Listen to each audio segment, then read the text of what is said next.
जय मिथिला।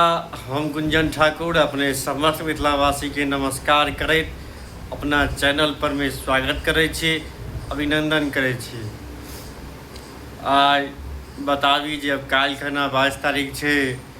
काल्हि खना 22 तारीख माँ दुर्गा के कलश शोभा यात्रा संग मैया के नवरात्रा पूजा प्रारंभ हैत। नवरात्रा में एहि बेर मैया हाथी पर चढ़ि कऽ अथिन। मैथिल पंचांग के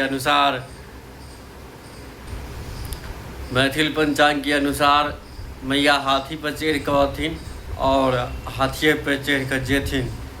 कहबाक तात्पर्य जे एहि बेर दुर्गा पूजा हाथिया में भऽ रहल अछि, तऽ संभावना छै जे एहि दुर्गा पूजा में वर्षा सेहो हैत। अपना मिथिलांचल क्षेत्र संग पूरा बिहारक वासी के जे दुर्गा पूजा में वर्षा सेहो हुअ वाला अछि। तऽ और अपने सब गोटे के नवरात्रा के बहुत बहुत शुभकामना संग बधाई।